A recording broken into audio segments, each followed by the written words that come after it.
Merci Seigneur Jésus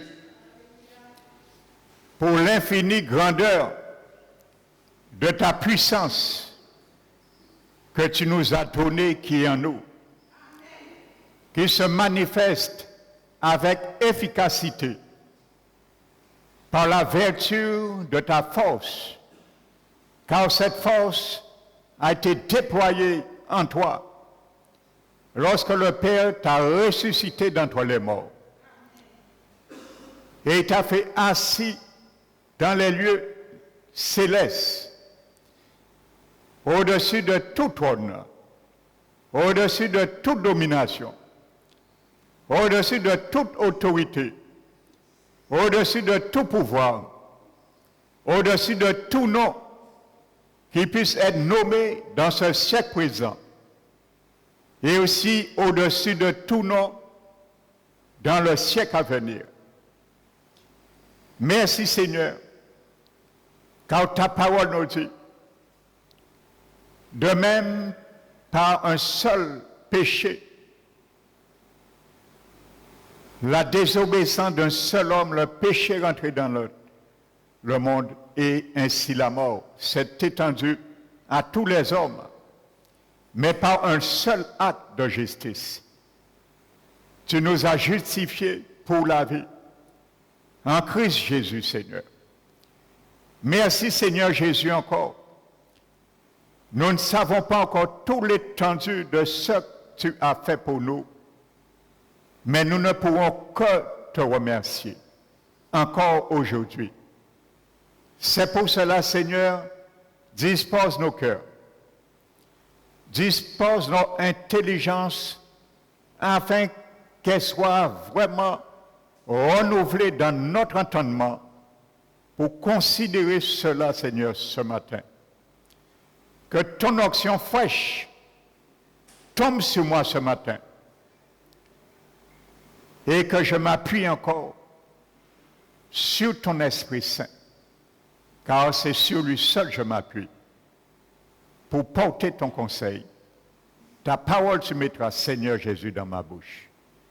Merci Seigneur qu'il soit ainsi, que l'atmosphère de cette onction remplisse ce lieu, afin que nos cœurs reçoivent, Seigneur, ta parole comme de l'eau, Seigneur, car tu es les sources. Chacun de nous, Seigneur, bénéficie encore de l'aspersion de ton sang, car nous sommes les enfants qui participent à l'aspersion de ton sang. Merci pour ton feu, qui est une muraille autour de ce lieu, pour consumer tout arsenal de l'ennemi qui va essayer de flécher ce culte ce matin. Père, merci pour tout. Merci pour Jésus. Merci pour le Saint-Esprit. Nous te remercions encore. Que toute la gloire te revient au nom de Jésus-Christ. Amen.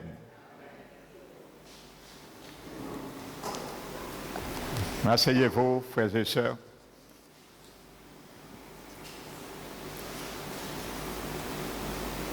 Je vous salue fraternellement dans le nom du Seigneur. Amen. Donc je vais continuer ce matin sur ce message pour bien connaître en profondeur qui est notre Seigneur Jésus, particulièrement lorsqu'il était venu dans la chair. Amen. Donc nous allons particulièrement ce matin nous arrêter sur, beaucoup se posaient cette question, où était Jésus après la croix? Amen. Et tu vas comprendre où il était, il devait y être. Pas pour lui, mais pour toi et moi. Parce qu'il a accompli une mission lorsqu'il était sur la terre et il a dit tout est accompli. Mais il avait une deuxième mission à accomplir. Et beaucoup parmi nous appréhendons pas cette deuxième mission. Et c'est ça que nous allons voir. Donc, où était Jésus après la croix? Si je te pose cette question ce matin, mon frère, ma soeur, que répondras-tu? Où était Jésus après la croix? Oui, mais pasteur, la Bible dit, il est resté 3 jours dans la tombe. Amen. Donc, ce n'est pas là Jésus était. Son corps était là. Alléluia. Mais nous allons voir où était l'esprit et l'âme de Jésus. Parce que n'oubliez pas, en préambule, je vous ai montré bibliquement, selon le psaume 16, que Jésus avait un esprit humain, il avait une âme et il avait un corps. Qu'est-ce que ça veut dire? Il était bien à 100% un homme comme toi et moi. Amen. Alors nous savons, quand Jésus a expié sur la croix, on a pris son corps et on l'a mis dans le tombeau. Mais son esprit et son âme n'est pas allé dans le tombeau. Amen. Parce que si l'esprit et l'âme de Jésus étaient allés dans le tombeau, il n'aurait pas pu ouvrir la matrice pour toi et pour moi. Alléluia. Il aurait ouvert simplement la tombe. Alléluia. Mais ça ne nous aurait pas sauvés. Alléluia. Donc prenons Matthieu 12. Le chapitre 12 de Matthieu.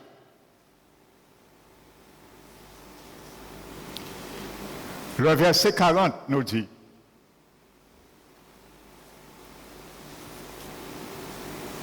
le Fils de l'homme sera 3 jours et 3 nuits dans le sein de la terre.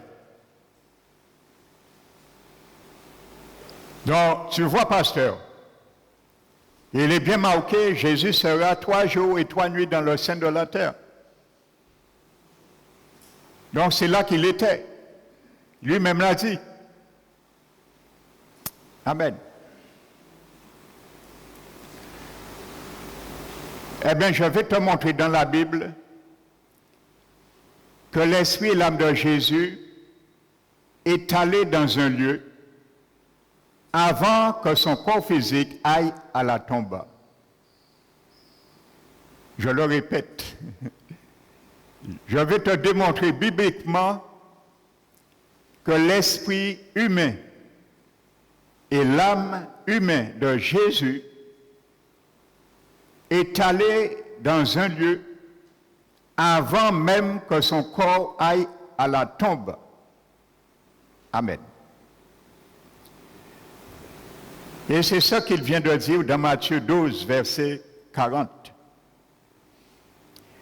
Le Fils de l'homme restera au sein de la terre pendant 3 jours et 3 nuits. Sache que le mot que Jésus a employé, c'est le mot qui est traduit par saint, c'est le mot lababa. Lababa. Et je te donne la définition de ce mot lababa, qui est traduit par le mot saint de la terre. Et tu comprendras que Jésus ne parlait nullement de la tombe. Parce que lorsqu'on enterre quelqu'un, au maximum des profondeurs de la terre, qu'on peut mettre un cercueil, c'est 2 ou 3 mètres. Pas plus. Amen. Donc voici ce que ça veut dire, ce mot grec.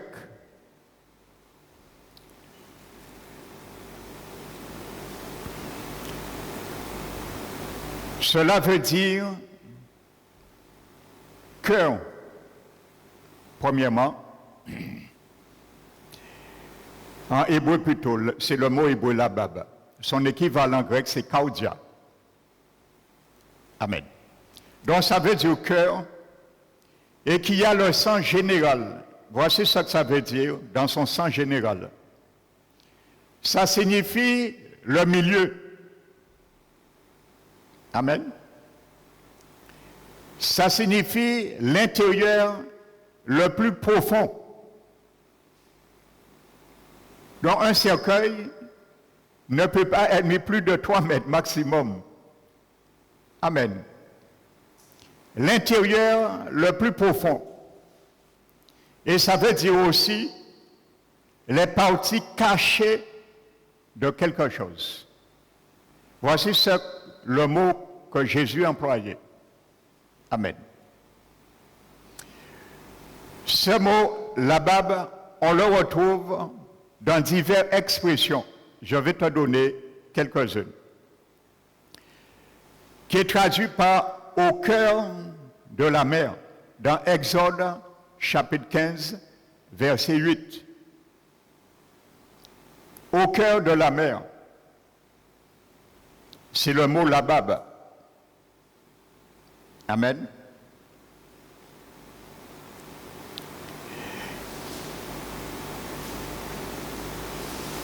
Donc, on trouve ça dans la traduction, par exemple, la colombe. Il est traduit au cœur d'une somme fumée dans Deutéronome chapitre 4, verset 11. Dans la traduction français courant. Il est traduit au milieu de l'arbre dans 2 Samuel 18, 14. Au milieu de l'arbre.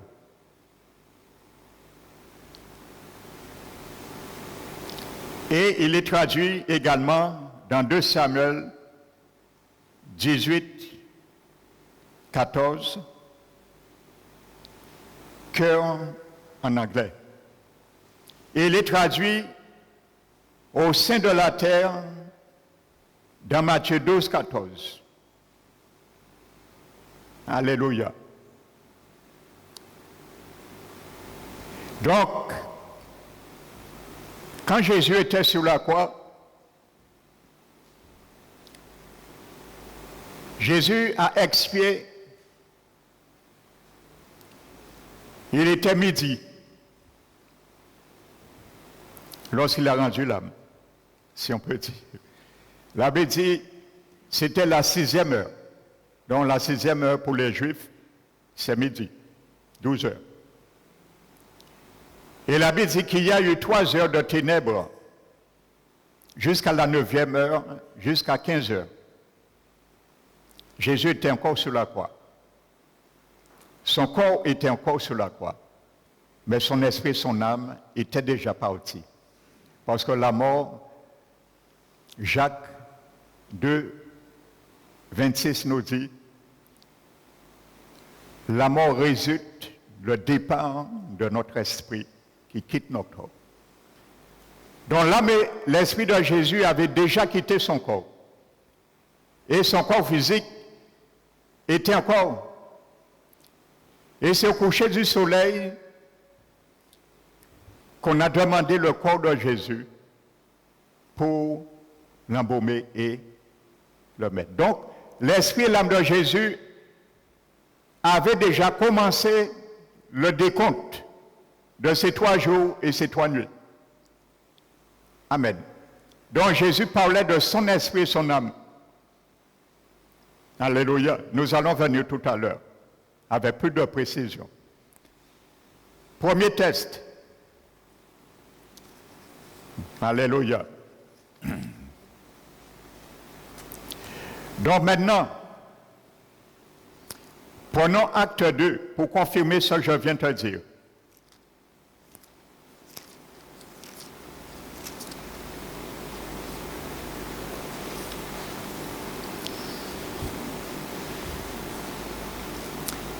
Acte 2, 27.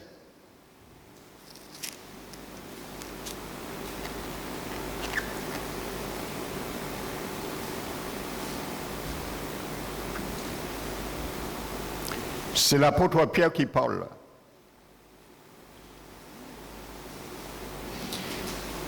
L'apôtre Pierre cite le psaume que Jésus a cité dans Psaume 16, qu'il s'agissait de lui. Et l'apôtre Pierre le confirme là.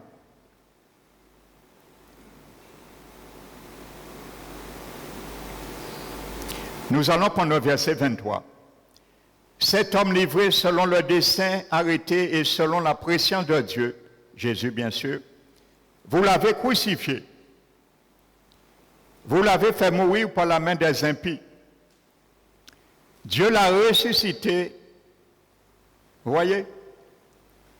C'est Dieu, l'Esprit Saint qui l'a ressuscité. Amen, parce qu'il était un homme. Sa résurrection dépendait du Saint-Esprit de Dieu. Il n'a pas puisé dans sa divinité pour se ressusciter lui-même, pour montrer que Jésus est mort. Son ministère était à 100% homme. Amen. En le délivrant des liens de la mort, parce qu'il n'était pas possible qu'il soit retenu par elle. Car David dit de lui, le psaume 16, David dit dans le psaume 16 de Jésus, Amen. Je voyais constamment le Seigneur devant moi, Jésus qui parle, c'est un monologue. C'est Jésus qui parle dans la bouche de David, dans le psaume 16. Pierre le confirme là. Amen. Parce qu'il est à ma droite, afin que je ne sois point ébranlé, aussi mon cœur dans la joie et ma langue, le psaume 16 dit, mon esprit est dans l'allégresse. De même, ma chair reposera en espérance, et le psaume 16 dit, mon corps reposera avec espérance. Pourquoi? Car tu n'abandonneras pas mon âme en Hadès. Hadès veut dire enfer, littéralement. Amen. Ce n'est pas la doctrine du pasteur Emmanuel. Jésus dit au Père, tu n'abandonneras pas mon âme en enfer. Alléluia. Hadès. Alléluia. Et tu ne permettras pas que ton sein voie la corruption. Pourquoi? Parce que tout le temps que Jésus, son corps physique, est resté dans la tombe, je continue. Verset 31. C'est la résurrection du Christ qu'il a prévu en annoncer en disant qu'il ne serait pas abandonné dans le Hadès. Séjour des morts, je le traduis littéralement. Hadès, enfer. Amen. Et que sa chair ne corrompra pas la corruption. C'est ça Jésus que Dieu a ressuscité. Qui? Ce Jésus. C'est comme s'il dit cet homme. Voyez? Et nous sommes témoins. Car David n'est point monté au ciel, et ainsi de suite. Donc je disais, tant que le corps de Jésus était dans la tombe, c'est à la résurrection, c'est à sa résurrection que Pierre parle et dit que David parlait. Ça veut dire tant que le corps de Jésus était dans la tombe, son âme était dans l'Hadès. Parce qu'il a dit ce somme à cause de la résurrection de Jésus. Donc, quand tu ne peux pas ressusciter sans ton esprit et ton âme en toi, donc il parlait bien que pendant le corps physique de Jésus est dans la tombe, son âme et son esprit étaient dans Hadès. C'est clair là. Amen.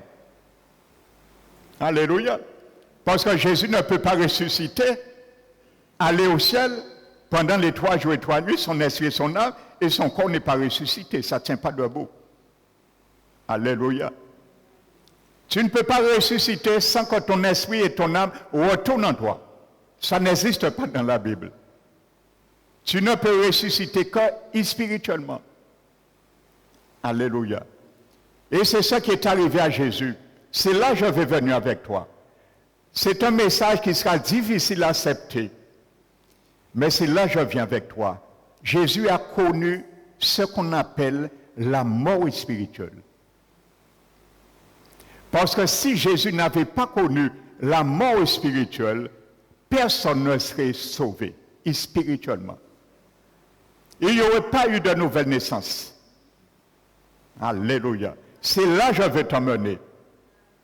Alléluia. Et sois très attentif pour combattre tous les mauvais arguments. Donc là, c'est clair et net. Jésus dit, Père, tu n'abandonnes pas mon âme en enfer. Alléluia. Alléluia. Prenons Éphésiens 4.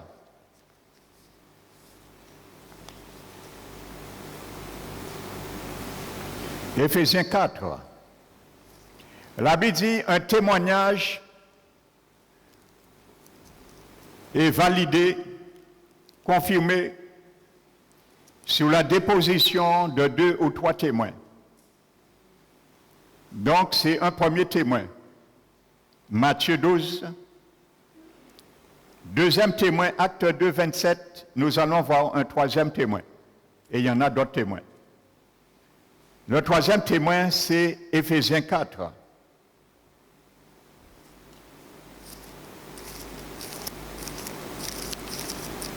Alléluia, gloire à Jésus.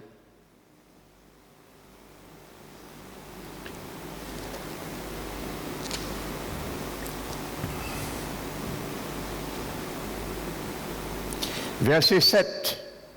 On parle toujours de Jésus.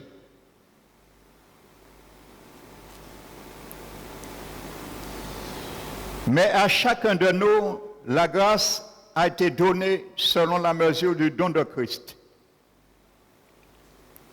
Verset 8. C'est pourquoi il est dit, on parle de Jésus,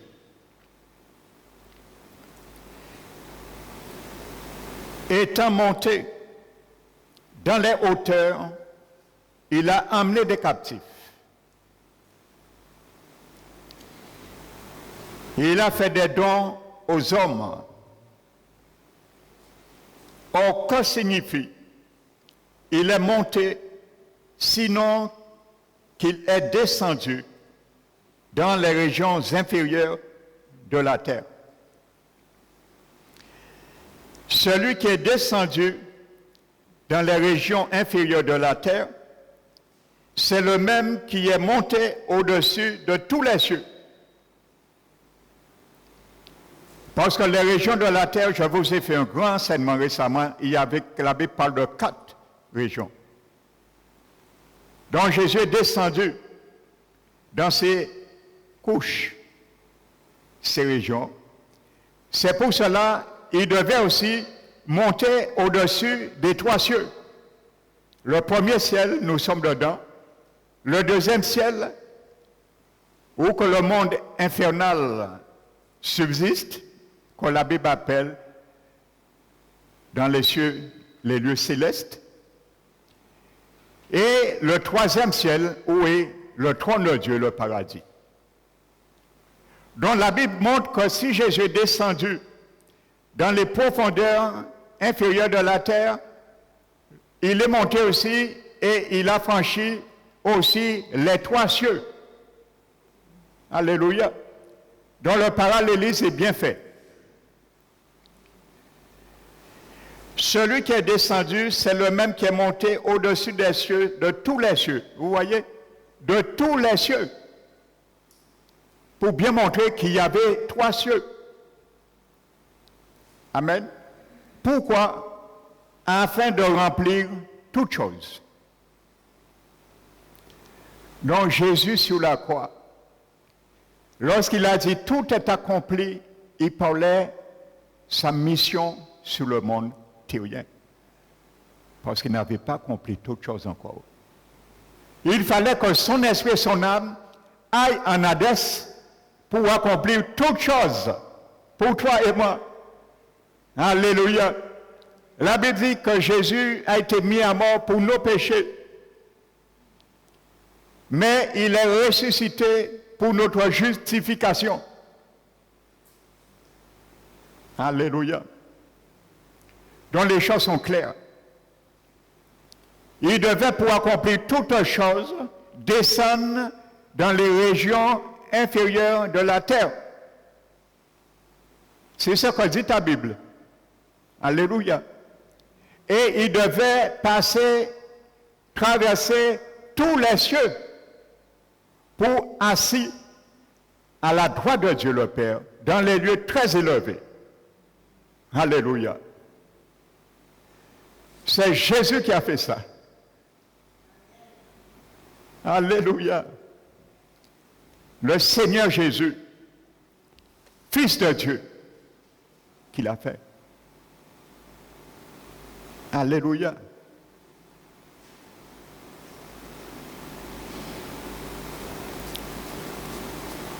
Le Coran, dans le recueil de ce livre,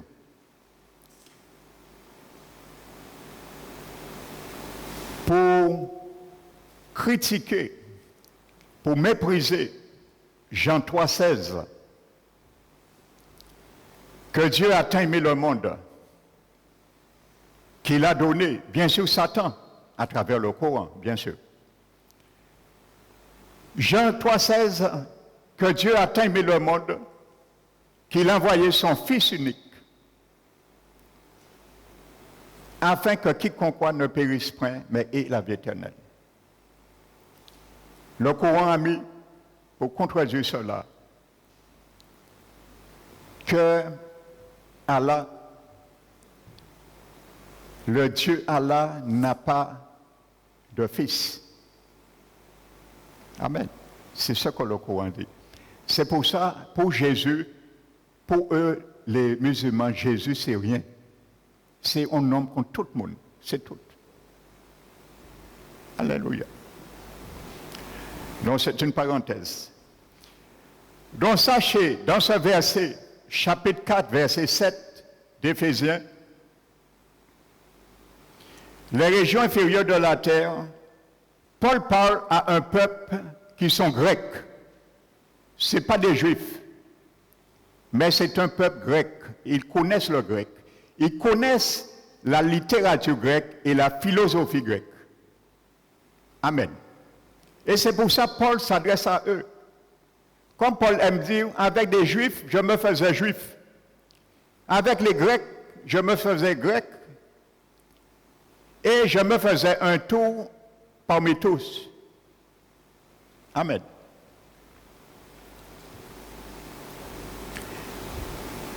Alléluia. Donc Paul, il faut savoir, les Éphésiens étaient des Grecs. Et ils connaissaient ces régions-là que Paul les a mentionnées. Ils le connaissaient. Ce n'était pas nouveau pour eux. Ils savaient qu'est-ce que Paul parlait. Parce qu'il parlait de ces régions-là. Les régions inférieures, les Grecs savaient qu'est-ce que ça veut dire. Ils utilisaient ce langage. C'est pour ça que Paul, avec les Grecs, utilise le langage. Frères et sœurs. Et les Grecs savaient, parlaient de ces régions inférieures qui étaient le royaume du dieu Hadès. Donc les Grecs connaissaient cela. Quand les Grecs parlaient des régions inférieures de la terre, ils savaient que ce royaume s'adressait au royaume du dieu Hadès. Donc Paul les fait bien comprendre que Jésus est descendu là. Donc Paul dit que il est fait comprendre, et les Grecs savaient que Paul les disait, quand Christ est mort, il est descendu dans ces régions inférieures pour rencontrer justement les deux divinités qu'on appelle, nous l'avons vu, je ne vais pas revenir sur l'enseignement précédent, il y a deux divinités qui se trouvent là, ils s'appellent la mort et Hadès. Ce sont deux anges. C'est dans la Bible, je ne vais pas reporter ça, je l'ai bien détaillé dans un autre enseignement précédemment. Donc Paul savait, les Grecs savaient que Paul leur disait que Jésus devait descendre là pour rencontrer ces deux personnages, parce qu'il avait une mission. Non seulement il devait souffrir, mais à la victoire de ses souffrances, avant de partir, on devait lui donner des clés. On devait donner à Jésus l'ange de la mort et l'ange de l'enfer. Hadès devait donner à Jésus les clés. Non seulement la partie Hadès, mais la partie du sein d'Abraham. Parce qu'à l'époque, il y avait deux lieux. Il y avait le lieu Hadès et il y avait le lieu Saint Abraham qui était au-dessus. Et c'était à tous les justes, depuis Abraham, étaient confinés leur âme et leur esprit. Ils étaient dans la félicité. Et je viendrai tout à l'heure sur cela. Ça s'appelait le paradis inférieur. Amen. Donc, il fallait que Jésus ait ses clés dans la main d'Hadès, parce qu'on les appelait, dans le langage juif, des captifs. Quand on parle un juif des captifs, il savait que c'est l'esprit et l'âme des sauvés qui sont morts dans la foi, qui étaient dans un lieu qu'on appelle le sein d'Abraham, ou le paradis, et que les Juifs avaient un troisième terme qui n'est pas dans la Bible, qu'on appelle le flanc d'Abraham. Ces trois termes interchangeables que les Juifs connaissaient pour parler de ce lieu de repos en attendant la résurrection de Jésus. Et c'est quand Jésus va sortir, nous allons voir, avec les clés, il sort dans les profondeurs de l'Hadès, et avant de monter au-dessus de tous les cieux, il doit passer dans le sein d'Abraham et ouvrir la porte et délivrer ses captifs depuis Abraham, et ils vont sortir et aller au ciel avec lui, leur esprit et leur âme. C'est cette mission Jésus, mais il devait souffrir avant, parce qu'il devait expier nos péchés. Frères et sœurs, c'est là que Jésus a été expié tes péchés et mes péchés. Alléluia. Donc nous allons revenir tout à l'heure. Donc Paul disait cela, et les Grecs ont compris le message, comme je vous fais comprendre ce message aujourd'hui, par la grâce du Seigneur qui m'a été donnée, par la révélation du Saint-Esprit. Donc il devait sortir là et amener des captifs. Il est marqué, il a amené des captifs. Ce sont ces gens qui étaient morts là. Ils étaient dans le sein d'Abraham. Amen. Donc c'est ce que Paul expliquait. Amen. Et regardez encore Philippiens. Philippiens 2.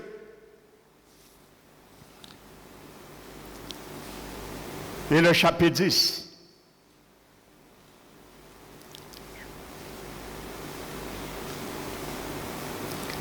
La Bible dit qu'au nom de Jésus, tout genou fléchisse dans les cieux, sur la terre et sous la terre. Amen.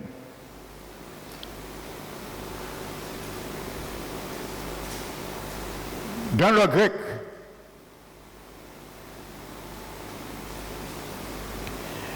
Le mot qui est traduit sous la terre, c'est un seul mot en grec.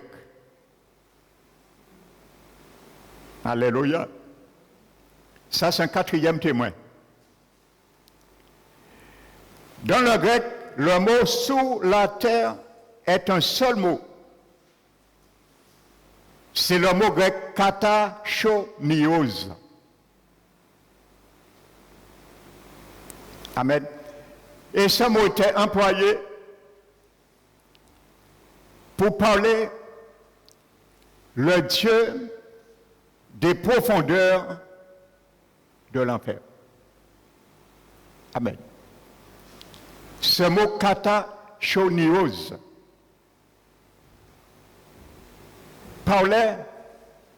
était utilisé dans la mythologie grecque pour parler des enfers. Pas de l'enfer, des enfers. Donc les choses sont claires que Jésus est bien allé là. Amen. La Bible dit toute langue, tout genou fléchit au nom de Jésus. Dans les cieux, il y a des genoux au ciel. Les chrétiens qui sont morts, ils attendent la résurrection de leur corps. Ils ont des genoux, leur esprit a des genoux. Ton esprit a un genou. Alléluia. Amen. Les gens sur la terre, physiquement, ont des genoux. Et les gens qui sont en enfer aussi, leur esprit a des genoux aussi. Parce que le corps spirituel n'est pas détruit. C'est ça qui va en Hadès. Alléluia. Fléchissent. Alléluia.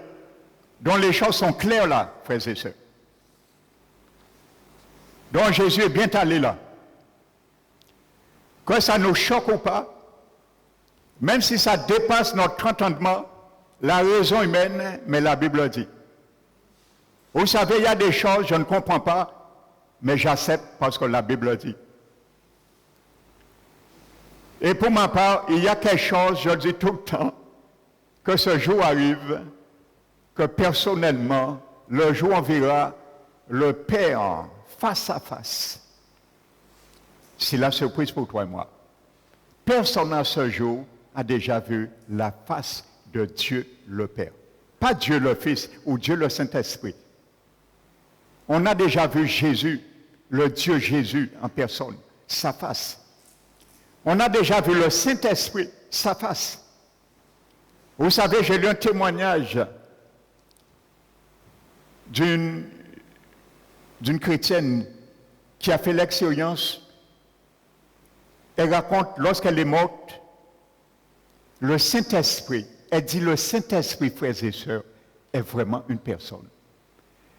Elle dit le Saint-Esprit est venu pour m'amener à marcher dans une direction au ciel. Le Saint-Esprit a tenu ma main. Et elle dit, mon corps spirituel, mon esprit était en train de marcher ensemble avec le Saint-Esprit qui me tient la main. Et il y a un homme, il s'appelle un docteur, pasteur. Cet homme a eu une affection cardiaque, pulmonaire, il est mort. Il est resté 4 jours et demi. Il est mort. Et son âme et son esprit étaient 4 jours et demi au ciel. Et c'est le prophète Élie qui l'a enseigné des choses du ciel. Amen. Et cet homme dit, il a vu le Saint-Esprit. Il a vu Dieu le Père au ciel. Il était assis sur un trône. Mais il vous dit, le trône était tellement élevé, on voyait que les pieds du Père. Éclat, frères et sœurs.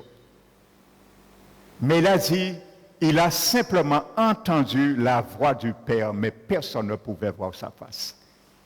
Les pieds qu'il a vus. Il a vu le Père, il a dit, il a vu le Saint-Esprit, qui est vraiment une personne, et Jésus était là. Vous voyez, la Trinité, c'est 3 personnes bien détachées. Et cet homme dit que le Saint-Esprit encore est vraiment une personne, je l'ai vu, j'ai parlé avec lui. Il était assis à un moment donné et il y avait des enfants qui étaient assis sur ses genoux. Et il parlait aux enfants. Le Saint-Esprit de Dieu. Alléluia. Donc, mon frère, ma soeur, si tu crois que ce que tu as reçu n'est pas une personne, crois-le aujourd'hui, fortifie ta foi. Le Saint-Esprit en toi est une personne. Il est Dieu. Il t'anime et t'habite de l'essence divine par la nouvelle nature qu'il t'a donnée et qui m'a donnée. Alléluia. L'Esprit de Dieu. Nous sous-estimons trop l'Esprit de Dieu en nous. Et nous cherchons bien souvent où se trouve l'Esprit en nous. Ne cherche pas où se trouve l'Esprit en toi. Il est dans ton esprit. Ton esprit mais l'Esprit font un, la Bible dit, quand tu es régénéré. Alléluia. Gloire au Saint-Esprit de Dieu. Il est Dieu. Il mérite l'adoration aussi. Il mérite la gloire aussi. Alléluia. Parce qu'il est Dieu. Amen. Alléluia. Donc voici cela.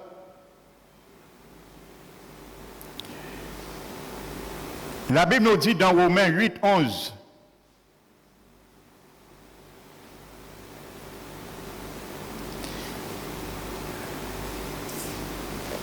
Que si Christ est en vous,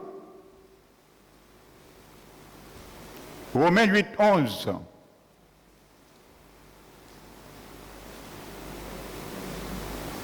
si Christ est en vous,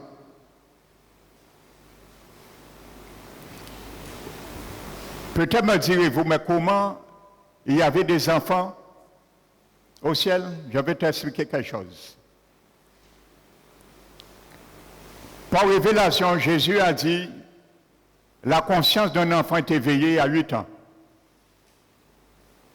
Ça veut dire que tous les péchés d'un enfant commencent à être notés dans le livre qui est ouvert pour chaque individu à partir de 8 ans.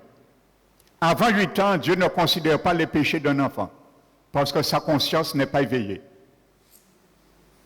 Mais à partir de 8 ans, l'enfant est responsable de ses actes parce que ses péchés commencent à être notés. Et tous les enfants qui meurent avant 8 ans, automatiquement ils vont au ciel. Ils sont sauvés.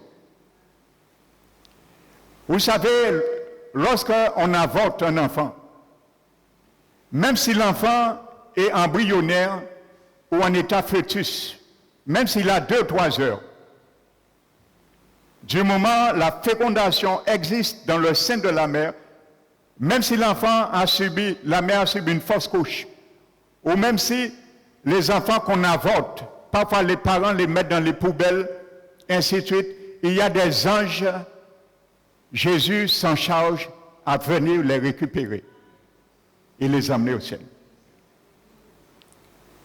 Et au fur et à mesure que l'enfant grandit, son esprit épouse la forme de son corps. Ça veut dire pendant que l'enfant commence à avoir un bras, parce qu'il y a un état de gestation pendant 9 mois, l'enfant ne vient pas dans le sein de sa mère tout fait. Il y a un processus de développement et de constitution. Amen. Zacharie chapitre 14, verset 2, je crois. Dit l'Éternel qui a étendu les cieux et qui a formé l'esprit de l'homme au-dedans de lui. L'Éternel qui a formé l'esprit de l'homme au-dedans de lui. Ça veut dire que pendant ton bois physique semé, l'esprit, ton esprit mais épouse aussi un bois. Au fur et à mesure, il prend exactement la silhouette. C'est comme ça l'enfant grandit dans le ciel. Et arrivé à un stade adulte, eh bien l'enfant déjà a son corps glorifié. Il ne connaîtra pas la mort. Parce qu'il fait partie déjà des gens qui sont déjà morts et qu'il est réservé à tout homme de mourir une seule fois.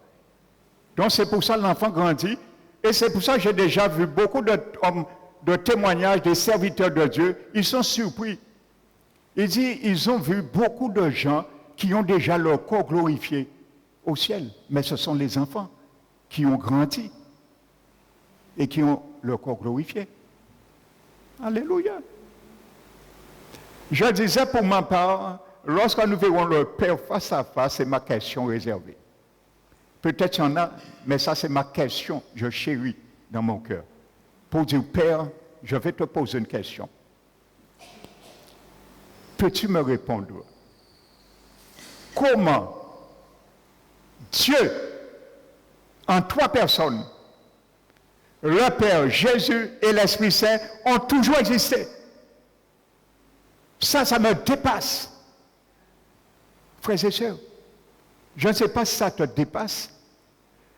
Il y avait le néant, le vide, il n'y avait rien dans le monde. Le néant, il n'y a rien, frères et sœurs.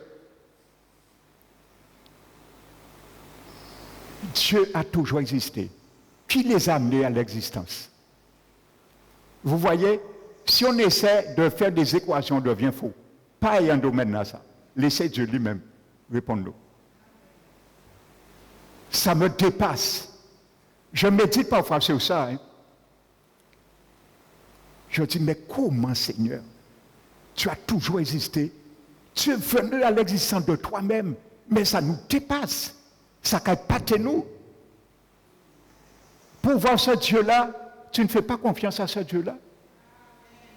Combien de chrétiens qui ne font pas confiance à ce Dieu-là, qui les habitent en plus? Quand le Seigneur te dit, te guérit, on a prié pour toi, ta maladie s'empire, tu baisses les bois, aïe, aïe, aïe. Non, Dieu peut permettre ça s'empire pour voir si tu crois vraiment à le Dieu qui a existé lorsqu'il n'y avait personne.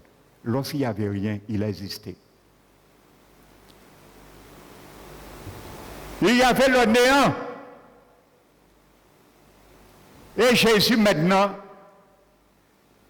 va donner au néant deux costumes. Jésus va habiller, pendant l'éternité, Jésus va habiller le néant avec deux costumes. Les cieux et la terre. Il a habillé le néant. Hébreu nous dit au commencement, tu as fondé la terre et les cieux sont l'ouvrage de tes mains. Au commencement, avant toute chose, quand il y avait le néant, la Bible nous dit dans Hébreu, en parlant de Jésus, tu as fondé la terre et les cieux sont l'ouvrage de tes mains. Jésus, le Créateur, c'est pas parce qu'il est venu homme, il n'est pas resté le Créateur. Il était toujours le Créateur. En tant qu'homme, comme toi et moi, Jésus était toujours le Créateur. Mais il n'a pas utilisé en tant que Créateur pour venir à son aide. Il aurait pu créer des pains après 40 jours. Je vous ai dit, il aurait pu créer des pains, le Créateur des pains.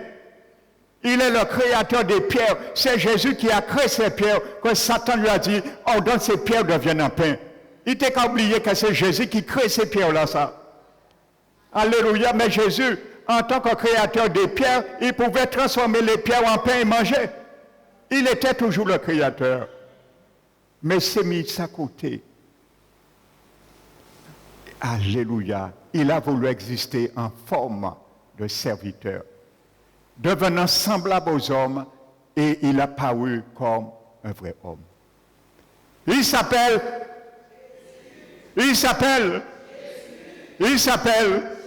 acclamons Jésus. Alléluia. Il s'appelle Jésus. Alléluia. Et on a brandi l'étendard hier sur la Guadeloupe. Jésus. Alléluia. La Guadeloupe quand Jésus. Jésus était levé hier sur la Guadeloupe. Alléluia. Donc je disais Romains 8. Romains 8, 11. Et si Christ est en vous, le corps, votre corps est mort, il est vrai, à cause du péché. Mais notre esprit est vie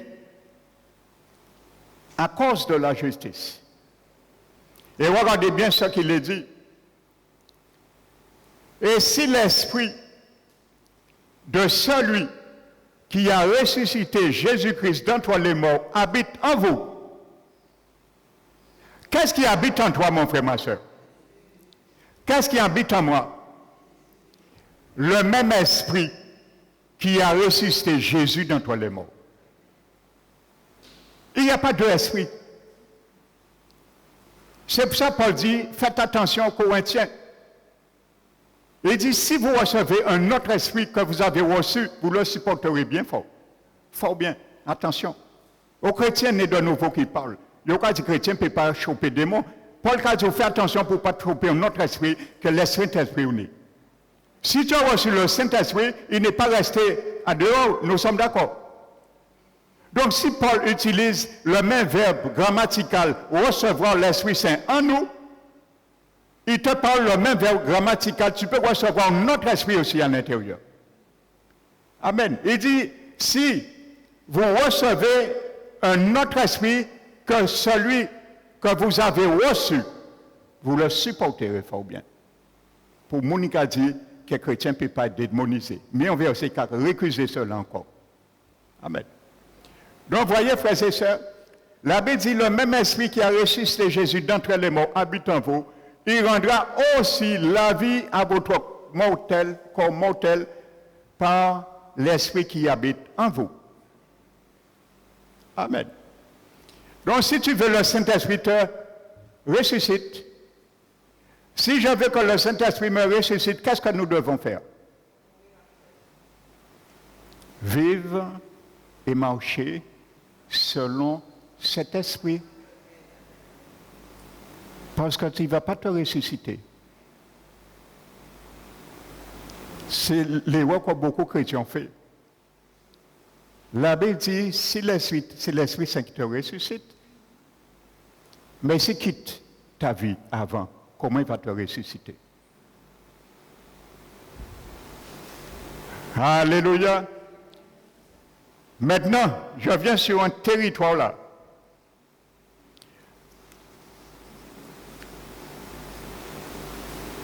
Vous allez me dire, oui, pasteur, tout ce que tu dis est bien, gentil. Mais Jésus a dit aux brigands sur la croix, dans Luc 23, 43, je te le dis aujourd'hui même, tu seras avec moi dans le paradis. Ah, c'est un des tests qui a fait couler beaucoup d'encre en ce qui concerne le séjour de Jésus en enfer et qui empêche beaucoup, même des exégètes, de croire que Jésus est allé en enfer. C'est ce verset. Simplement une erreur de virgule qui a créé cette confusion. Amen. Vous savez,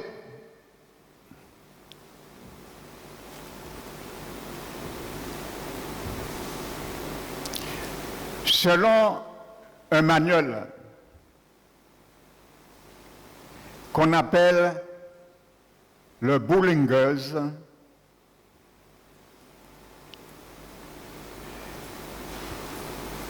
Trading Con,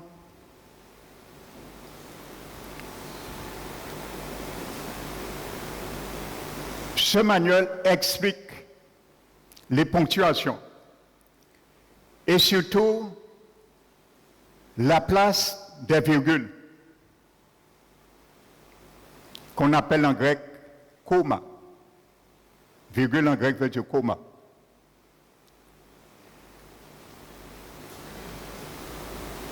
Et voici la règle des virgules pour bien comprendre cela. Ce manuel dit, lorsque le mot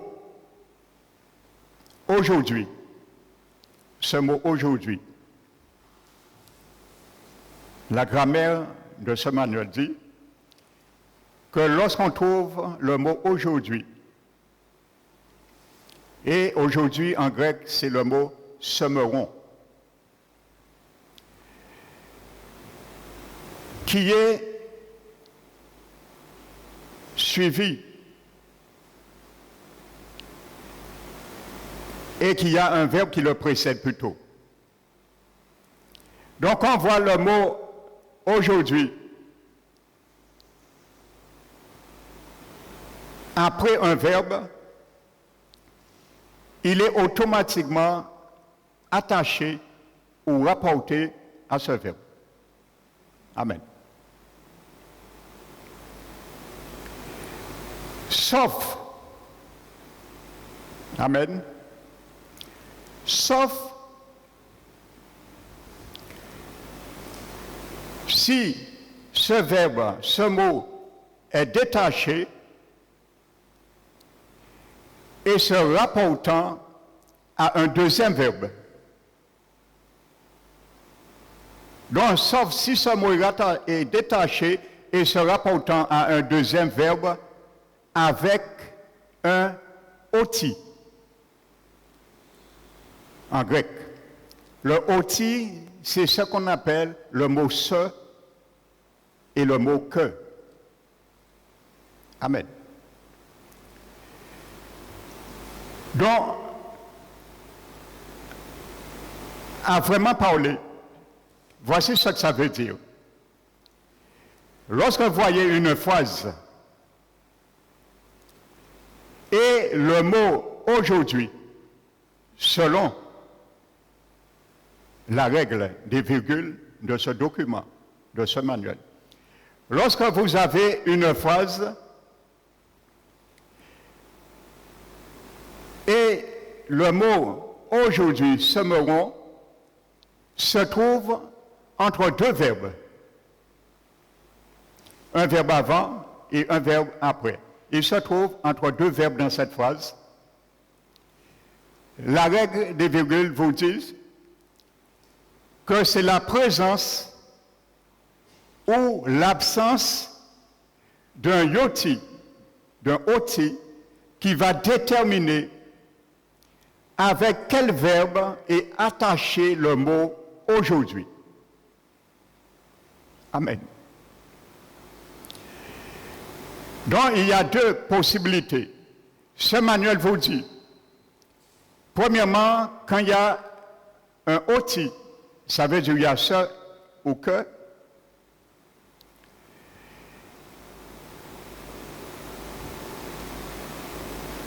Le mot aujourd'hui est automatiquement rattaché au deuxième verbe. Quand il y a un oti, un se ou que. Donc le mot aujourd'hui, dans la phrase, automatiquement doit se rattacher au deuxième verbe. Et à ce moment, on doit mettre la virgule avant le mot aujourd'hui. Si dans la phrase, il n'y a pas de oti, de ce ou de que, le mot aujourd'hui automatiquement est attaché au verbe qui le précède. Et à ce moment, on met la virgule après le mot aujourd'hui. Amen. Nous allons prendre des exemples dans la Bible. Prenons Marc 14, une phrase. C'est le Bullinger's Critical Lexicon. Nous allons voir une phrase dont le mot aujourd'hui est au milieu de deux verbes. Un avant et un après, qui a un oti. Et nous allons prendre un autre cas dans la Bible, qui a deux verbes et le mot aujourd'hui au milieu, et il n'y a pas de oti. Donc, prenons Marc chapitre 14.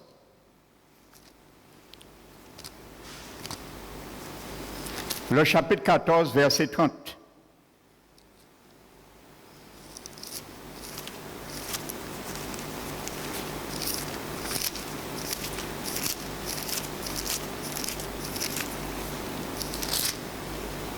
Jésus dit, et Jésus lui dit, je te le dis en vérité, toi, aujourd'hui, cette nuit même, avant que le coq chante 2 fois, tu me renieras 3 fois. Vous voyez là, il y a le mot aujourd'hui, semeront. Il est entre le verbe dire, qui est avant, et le verbe chanter ou renier, qui est après. Donc nous avons un cas là et il y a un oti. Le oti, c'est le mot 7. Amen. Donc selon ce document, que le mot aujourd'hui doit se rattacher au deuxième verbe, parce qu'il y a un oti. Et la virgule doit être mettre devant aujourd'hui, ça veut dire après toi. Donc logiquement, voici le sens littéral avec la bonne place de la virgule. Et Jésus lui dit, je te le dis en vérité, toi, virgule. Aujourd'hui, cette nuit, même avant que le coq chante, 2 fois tu me renieras. Donc, quand la Bible, le aujourd'hui est attaché au deuxième verbe, donc ça veut dire que c'est le même jour que Jésus parle, que le coq va chanter et que Pierre va le renier. Et nous le voyons par la suite, c'est ce qui est arrivé. Amen. Donc il y a d'autres exemples, mais je vais m'arrêter à celle-là. Donc là, la Bible parle, ce aujourd'hui, il parle bien, c'est le présent que le coq va chanter.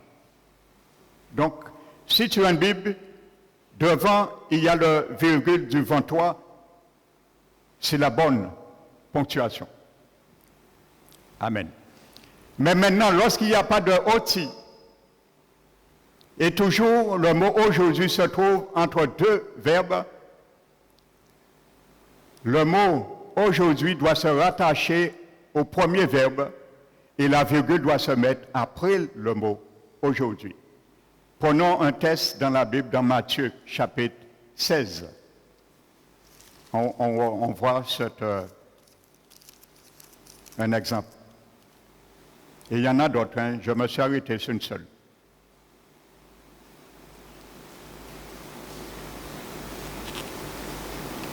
Verset 3. Matthieu 16, verset 3.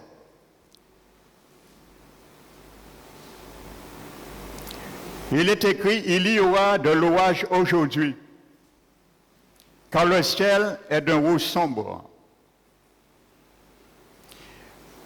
Alléluia.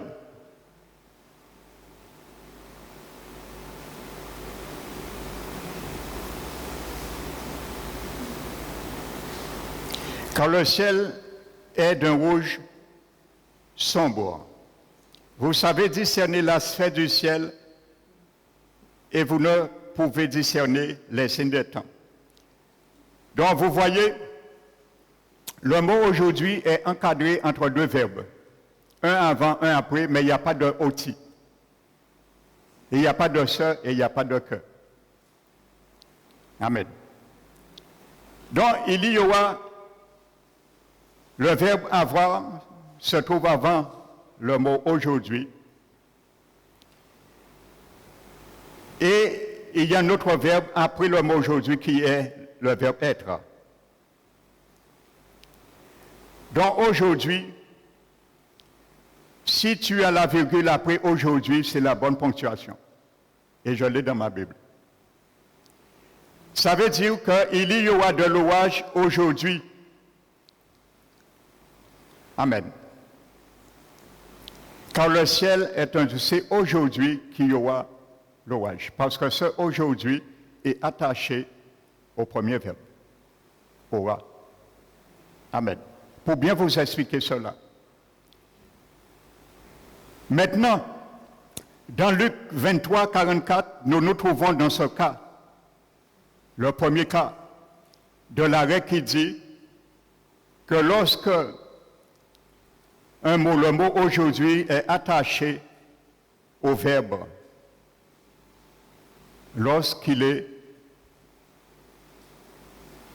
il y a un verbe qui le précède. Donc nous sommes dans ce cas-là. Amen. Donc voici la bonne traduction, et il y a beaucoup de bonnes traductions dans beaucoup de Bibles qui l'ont bien fait. En vérité, je te le dis aujourd'hui, virgule, ou 2 points. Tu seras avec moi dans le paradis. Donc vous voyez que le mot aujourd'hui n'est pas rattaché au deuxième verbe, tu seras. Mais il est attaché à dire, je te le dis. Donc ça veut dire, littéralement, dans la phrase, Jésus dit, je te dis aujourd'hui.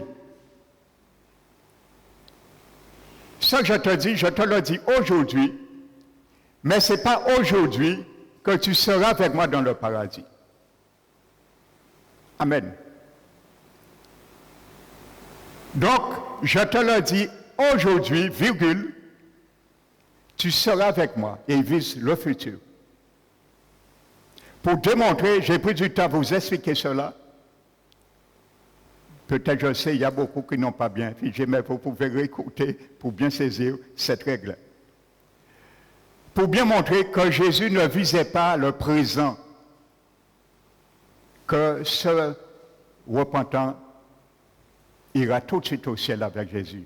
Et c'est ça beaucoup ont fait. Ils ont dit, mais Jésus a dit le brigand, tu seras avec moi dans le paradis. Donc, Jésus est monté tout de suite au ciel, quand son corps était dans la tombe. Donc, c'est pour cela, pour mettre à côté cet argument qui a fait couler beaucoup d'encre, pour ne pas accepter Jésus étant en Hadès. Jésus a dit, je te le dis aujourd'hui, virgule. Ce que je te le dis aujourd'hui. Mais ce n'est pas aujourd'hui tu seras avec moi dans le paradis. Mais en quelque sorte, nous allons voir que Jésus a bien rencontré ce brigand dans les 2 paradis. Mais c'est lorsqu'il était passé plusieurs jours. Et c'est le dernier jour, lorsqu'il sort et il rencontre cet homme au paradis. Alléluia. Amen. Vous savez la version, il y a une version dans la Bible, cette version s'appelle The Unphased Bible. Et cette version est traduite par J.B. Rotherom. Et cet homme, c'est un spécialiste de ponctuation, en ponctuation. Voici ce qu'il donne à cette traduction de Luc 23, 43. En vérité, virgule, je te le dis aujourd'hui, 2 points. Tu seras avec moi dans le paradis. La bonne traduction, selon la loi des virgules que nous venons de voir. Maintenant, certains diront, mais pourquoi Jésus a dit aujourd'hui? Pourquoi il a employé ce mot aujourd'hui? Il n'avait qu'à dire, oui, tu seras avec moi. Il faut bien comprendre, le brigand savait que Jésus, au futur, viendrait établir son royaume. Donc, il a dit, souviens-toi de moi. Il visait le futur, quand tu viendras dans ton règne. Et c'est à ce moment, Jésus lui dit, aujourd'hui je te le dis. Pas aujourd'hui tu seras avec moi, mais aujourd'hui je te le dis. Je ne vais pas attendre que je sois dans mon règne pour te voir l'évident, mais aujourd'hui je te le dis. Tu seras avec moi. C'est pour ça qu'il a employé ce mot aujourd'hui. Mais le aujourd'hui est rattaché au verbe dire. Amen. Donc c'est le aujourd'hui qui disait cela aujourd'hui même. Il dit cela aujourd'hui parce qu'il est rattaché au verbe dire. Mais le aujourd'hui n'est pas rattaché, tu seras, au deuxième verbe. Parce qu'il n'y a pas de oti. Nous l'avons vu selon la règle. Donc ce n'était pas à tu seras que le mot aujourd'hui est attaché. Donc c'est au futur. Mais aujourd'hui, je te le dis, virgule. Aujourd'hui, virgule, je te le dis, aujourd'hui, virgule, tu seras avec moi dans le paradis. Alléluia. Donc il faut savoir, les Juifs distinguaient deux sortes de paradis. Ce qu'on appelle un paradis inférieur et un paradis céleste. Je vais vous expliquer, le saint d'Abraham, il le savait, il appelle ça le paradis. Parce que le vrai paradis, personne ne pouvait aller au ciel. Il fallait Jésus sorte avant. Je parle l'esprit, amen. C'est pour ça tous ceux qui étaient morts depuis Adam, ils étaient confinés, leur esprit et leur âme, dans le sein d'Abraham. C'était le paradis inférieur. Et Jésus l'a bien montré dans l'histoire qu'il a racontée dans Luc 16. Il existait. Les Juifs le savaient. Et je vous dis, ils employaient même un autre mot, le flanc d'Abraham, qu'on ne trouve pas dans la Bible. Mais si vous parlez à un Juif, tu connais le flanc d'Abraham, il te dit, oui, oui, le paradis qui existait avant que Jésus vienne mourir. C'était le sein d'Abraham, où allaient ceux qui étaient morts en foi. Leur esprit et leur âme étaient là. Ils attendaient la liberté. Ils étaient captifs. Mais ce lieu n'existe plus. Le sein d'Abraham n'existe plus. Il n'existe plus. Alléluia. Donc c'était le paradis terrestre inférieur et le paradis supérieur qu'on appelle le paradis céleste. Donc le juif. Donc finalement, la Bible nous montre que Jésus, nous allons voir quand il est mort, il est allé en Hadès. Nous l'avons vu, il est descendu dans les régions inférieures. Et maintenant, lorsqu'il a accompli ce qu'il devait accomplir, au temps marqué de Dieu, maintenant, le Père a dit, l'enfer a été branlé. Dieu le Père a dit, maintenant, mon fils, Jésus doit sortir. À ce moment, on lui a remis les clés. Et c'est là, en montant, il est passé dans le sein d'Abraham. Et il a ouvert la porte et il a libéré tous les âmes et les esprits des défunts qui étaient confinés par la foi, y compris Abraham. Et ils sont allés au ciel avec Jésus. Et ils sont là encore. Ils attendent la résurrection de leur corps. Mais au vrai paradis céleste, Jésus les a retirés au paradis inférieur. Et le repentant criminel est allé au paradis inférieur. Jésus l'a rencontré là, parce que quand Jésus est venu pour libérer les captifs, il était là, et Jésus l'a emmené au ciel. Donc Jésus ne l'a pas menti. Mais le aujourd'hui était attaché au verbe dire. Et c'était le futur que Jésus visait pour lui. Pour bien comprendre cela. Parce que peut-être si je n'avais pas venu sur cela, vous auriez dit, oui, mais Luc 23, 43 dit que Jésus a dit, tu seras aujourd'hui avec moi. Voyez, frères et sœurs, la place d'une virgule seulement peut changer le test de son sens. Alléluia. C'est pour ça que je prends beaucoup de temps dans l'enseignement. Parce que je sais, un verset mal interprété peut faire quelqu'un perdre son salut. Un verset mal interprété peut te faire perdre ton salut. Peut-être tu dis c'est exagéré, mais c'est une réalité. Je peux donner beaucoup d'exemples, mais ce n'est pas le sujet. Des chrétiens qui ont mal compris comment leurs vies sont devenues et ils sont morts dans cet état.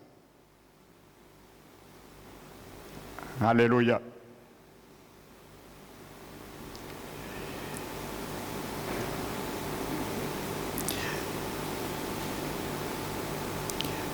Maintenant, je vais prendre Hébreu, chapitre 2.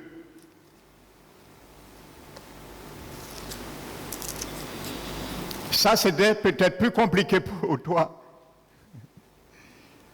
Mais là, nous allons venir à quelque chose qui est encore plus compliqué pour que tu crois. Maintenant. Toujours en se rapportant vers notre Seigneur Jésus. Ah, Seigneur Jésus, comme tu es bon. Comme tu es grand. Comme tu es adorable. Et tu mérites d'être adoré. Hébreux, chapitre 2, verset 9.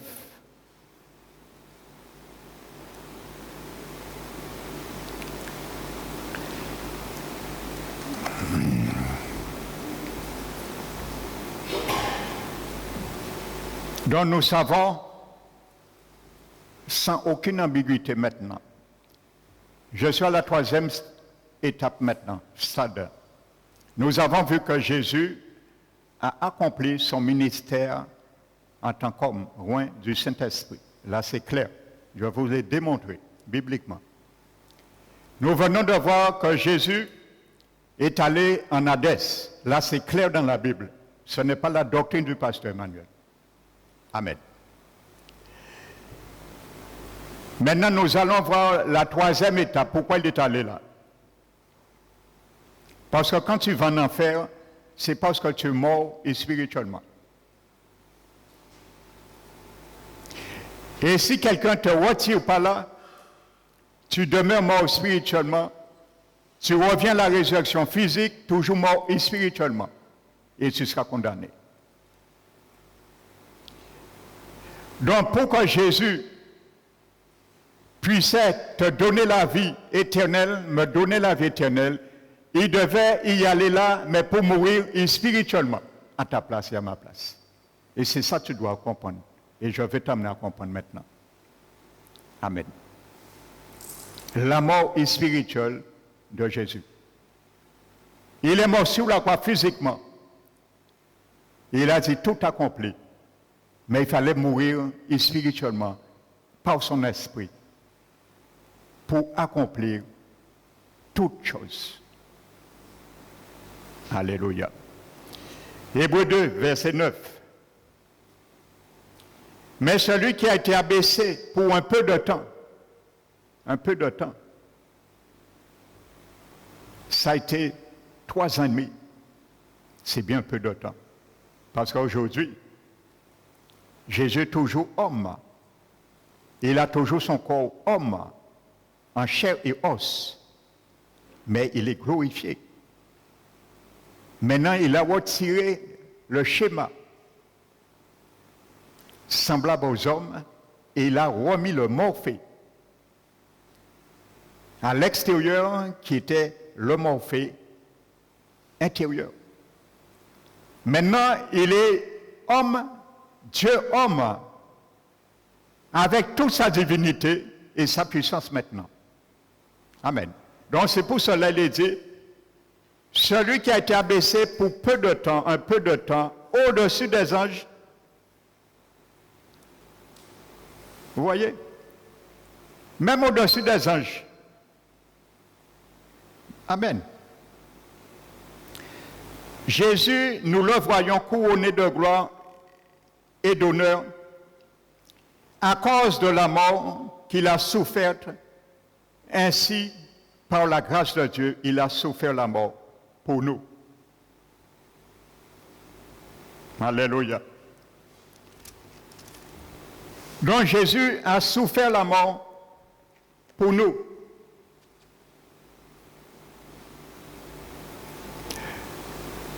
Dans ce verset, je vais faire un exposé dimanche prochain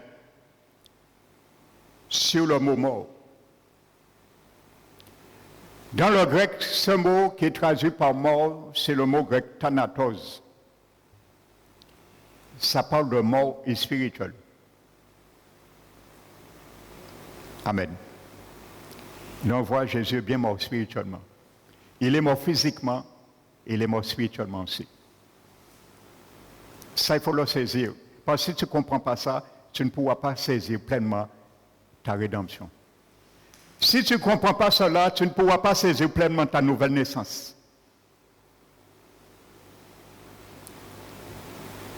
Alléluia. Adam, au jardin d'Éden, lors de la chute, quand Dieu a dit Adam, tu mourras, ce mot qui est traduit dans l'hébreu, c'est le mot mort et spirituel, thanatos. Amen. Pourtant, Adam a vécu 930 ans. Pourquoi il n'est pas mort tout de suite? Parce que Adam, au moment qu'il a désobéi, il est mort premièrement et spirituellement au jardin d'Éden. Et deuxièmement, physiquement, 930 ans après. Mais Jésus, sur la croix, il est mort premièrement physiquement et il est mort secondement et spirituellement. Vous savez, selon une légende juive que j'ai lue, selon une légende juive,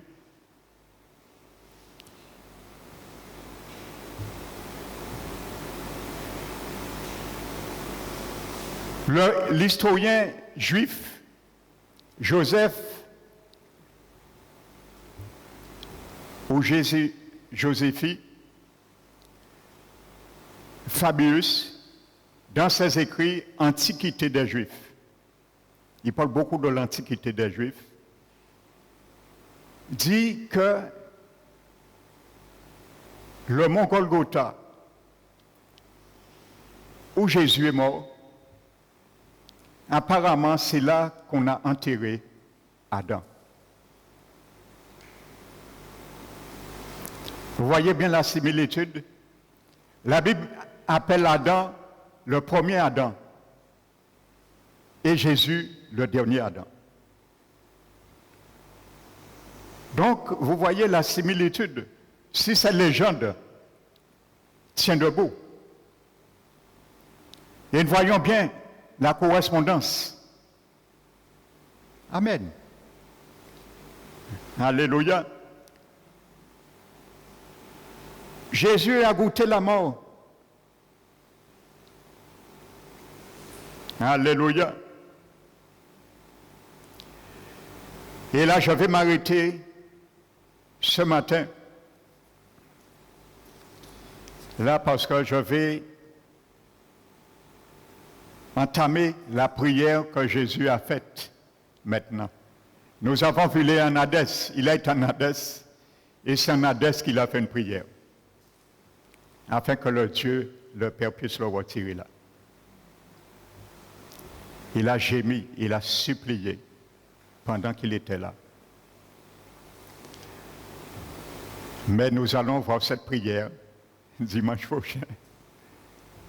C'est dans la Bible. Une prière que Jésus a faite pendant qu'il était en Hadès. Pas pendant qu'il était sur la croix.